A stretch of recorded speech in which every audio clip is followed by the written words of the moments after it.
Nehemiah 2. In the month of Nisan, in the 20th year of King Artaxerxes, when wine was before him, I took up the wine and gave it to the king. Now I had not been sad in his presence.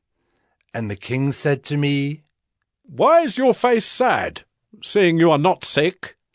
This is nothing but sadness of the heart." Then I was very much afraid. I said to the king, "Let the king live forever.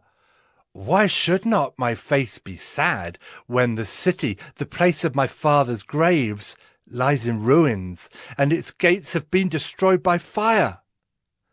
Then the king said to me, "What are you requesting?" So I prayed to the God of heaven, and I said to the king, "If it pleases the king, and if your servant has found favor in your sight, that you send me to Judah, to the city of my father's graves, that I may rebuild it."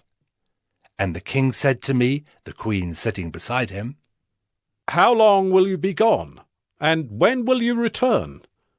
So it pleased the king to send me when I had given him a time.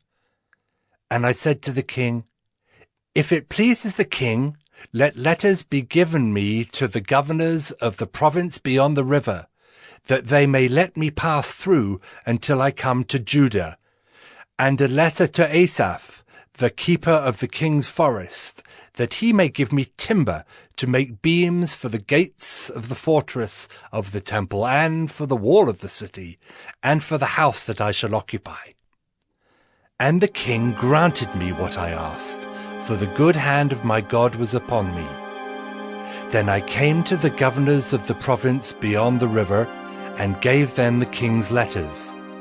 Now the king had sent with me officers of the army and horsemen. But when Sanballat the Horonite and Tobiah the Ammonite servant heard this, it displeased them greatly that someone had come to seek the welfare of the people of Israel. So I went to Jerusalem, and was there 3 days. Then I arose in the night, I and a few men with me. And I told no one what my God had put into my heart to do for Jerusalem. There was no animal with me, but the one on which I rode. I went out by night, by the valley gate, to the dragon spring, and to the dung gate. And I inspected the walls of Jerusalem that were broken down, and its gates that had been destroyed by fire. Then I went on to the fountain gate and to the king's pool, but there was no room for the animal that was under me to pass. Then I went up in the night by the valley and inspected the wall, and I turned back and entered by the valley gate, and so returned. And the officials did not know where I had gone or what I was doing, and I had not yet told the Jews, the priests, the nobles, the officials, and the rest who were to do the work. Then I said to them, "You see the trouble we are in, how Jerusalem lies in ruins, with its gates burned?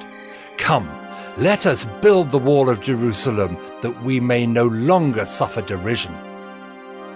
And I told them of the hand of my God that had been upon me for good, and also of the words that the king had spoken to me.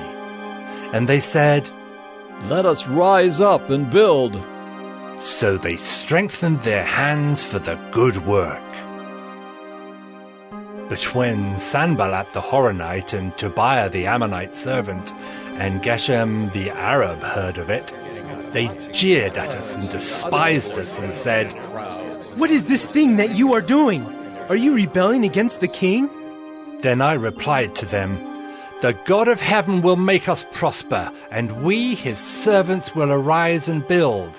But you have no portion or right or claim in Jerusalem."